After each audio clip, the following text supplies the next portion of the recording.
What's up, guys? I am the TheEthaanater with 2 A's, and today we're going to be doing top 10 smartest people, and I really like the top 10 idea, and I've been wanting to do it, and I said, and you guys haven't been giving me feedback, so I said, you know what, I'm just going to do it. You know why? Because I like to do it.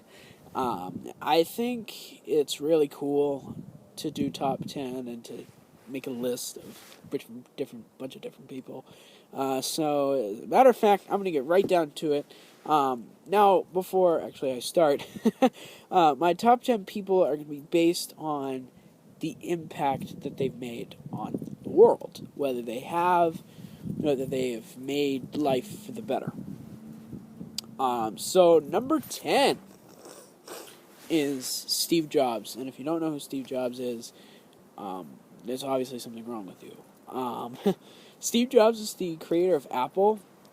Steve Jobs started in a basement. He started in a garage. And when he started in his garage, his friend Steve Wozniak made the first ever Apple computer, the first ever Apple memory card or something. I forget what they call it. But they made the first Apple computer. Steve Jobs put that to work. He had the wits, the smarts, and he knew how to run a business. He knew how to deal with business. Some people would actually disagree with that. Steve Jobs was one of the most clever men to ever step on the face of the earth, and he changed the world forever. I mean, look at how many people are doing this all day. And it's his product, and it's his product, which is amazing. I think that's really awesome. And he's one smart dude, and he had a bad anger issue. He had a really bad temper, and when his temper got bad, you knew something was up, because when Steve Jobs got a temper, that means he wanted something, and he was such a determined man, which is also another amazing aspect of Steve Jobs that I actually really do like of him.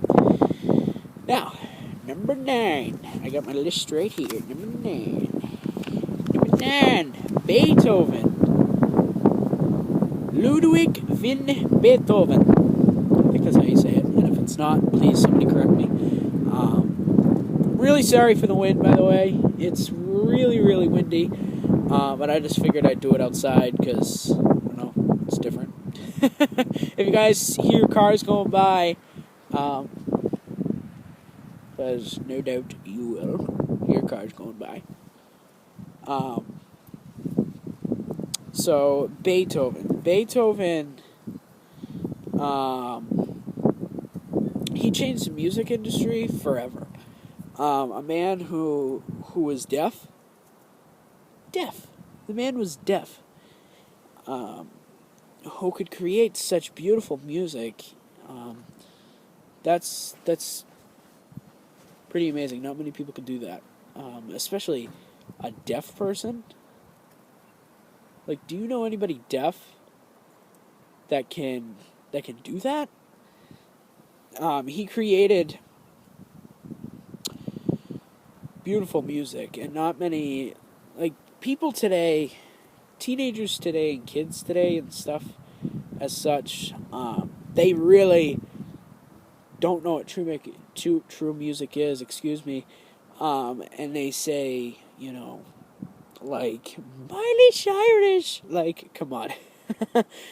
That's not true music. That's music, I guess, but true music, I mean, I guess true music is different from everybody, but for me, true music is classical music. And Beethoven, really, without Beethoven, we wouldn't have the type of music we have today. And I know that sounds weird, and I know that it's totally two different genres, classical and pop, or classical and hip-hop, or classical and... but he truly did change the music industry forever. With a man with such talent, and he was deaf. I mean, come on. And I guess Beethoven really got frustrated when he couldn't understand, like he couldn't listen to his music. But look what happened. He created some of the most beautiful pieces ever. So that's number 8. That's Beethoven. That's number 9. That's number 9, Beethoven. Number 8. Number 8. Benjamin Franklin. Benjamin Franklin. Now, if you don't know Benjamin Franklin, there's something definitely wrong with you. Benjamin Franklin he made something that we call, actually you can see it right up there, electricity. And without him, we wouldn't have electricity. He created the power, and he knew it, actually. He knew that we could create. I don't think he actually knew what it was either. I don't think he called it electricity. I forget who actually called it electricity, but he had no idea what electricity was. I mean, he had an idea. He just didn't know what to call it. Like, he knew that we could create something to change the world. Guess what he created? He created electricity. I mean, electricity is probably the most used thing in the world as of this moment, disregarding cell phones and iPods and Xboxes and video games and PS3s and all that. He was also a politician. From what I've heard or from what I've read, he was a great politician as well. I really haven't studied or worked or, really read a lot about Ben Franklin. All I know is he was a very smart man to discover something that came from the sky. I mean, that's amazing. So that's number 8. Number 7, George Washington. George Washington was also part of Ben Franklin's time. Excuse me. George Washington was the father of the American Revolution. He was one of the founding fathers, I believe. He was one of the founding fathers. He brought the country. I mean, back in the 1700s, nobody believed in George Washington. People said, "Oh yeah, that's good old Georgie. That's George. That's George Washington." Nobody believed that George Washington could win the war. Of course, for those of you that don't know, he was general of the Americans, and when he was facing the British, of course, we all know that the American Revolution was fought for independence, and George Washington really knew that we could get the independence, and nobody believed in George Washington. Nobody believed that George Washington could lead the revolution, lead the Americans into victory. Nobody believed it. So finally, George Washington said, okay. And guess what? He led the Americans into victory. So when you have to have wits and you have to have smarts to lead an army into victory. He knew his plans. And then he became the very first president of the United States. That's pretty cool. So he really deserved that. I mean, for a man that basically, I guess, created America,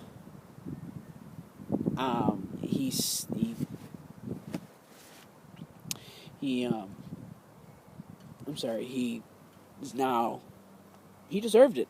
First president of the United States, who brought Americans into victory, and now he's officially, obviously, first president of the United States of America. Next. Alright, number 6 is writers. Now, I couldn't pick a specific writer because there's too many out there, and there's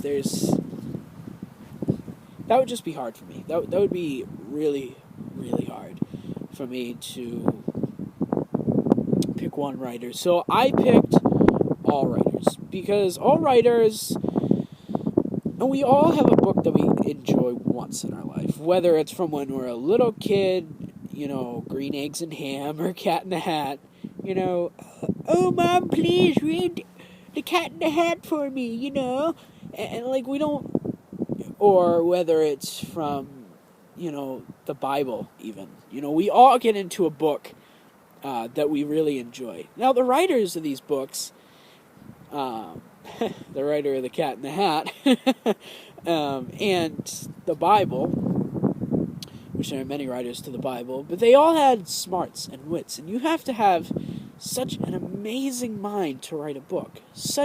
You have to have a creative imagination, you have to have all these different things that go on inside your head to write it down on paper, and you have to know how to structure a sentence and structure a paragraph, where your punctuation goes, and all these different stories, and you have to think of if you write poems, you have to think of all this stuff, and you have to see what other people don't usually see, and that's hard to do, but it's very hard to do if you're just a human being. But writers see something different than we do. And whether you believe it or not, it's absolutely true. So it's really weird. So writers, all writers is number 6. Number 5. We're pretty big on time here. Number 5. Oh, there we are. Yeah. All right. Number 5 is Bill Cosby. Bill Cosby, if you don't know Bill Cosby, he is a comedian, an actor. He really changed the comedic world forever, because nowadays you see comedians, a lot of swears and a lot of profanity, I guess. I'm just using that word. A lot of profanity and stuff like that. And Bill Cosby said,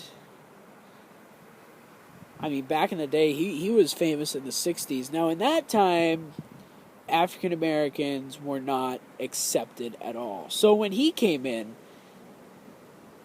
I don't think he was the first African American comedian, but he definitely changed history forever from there. And he didn't use profanity. He said, "This sucks," and different stuff like that. But he didn't use the big profanity words that most comedians use now that you hear on Netflix or whatever. So Bill Cosby, and he had such a smart mind as well. Comedians are other people, who have to know. They have to look at regular people's lives to come up with jokes, and they have to make fun of it. Whether it be religion, whether it would be going to the grocery store, as simple as that, or something more complex like, I don't know, like religion. Like, religion is a hard one for comedians, but they still do it, and they still get away with it, some of them. So Bill Cosby, ladies and gentlemen, number 5. Number 4, we're getting close down here. Number 4, Shakespeare. Now, I don't do a lot on Shakespeare. I really don't. But I knew he had to be on this list because Shakespeare really, really is one of those people that changed acting forever. He wrote Romeo and Juliet, which is one of probably the biggest romance story ever. And he just had the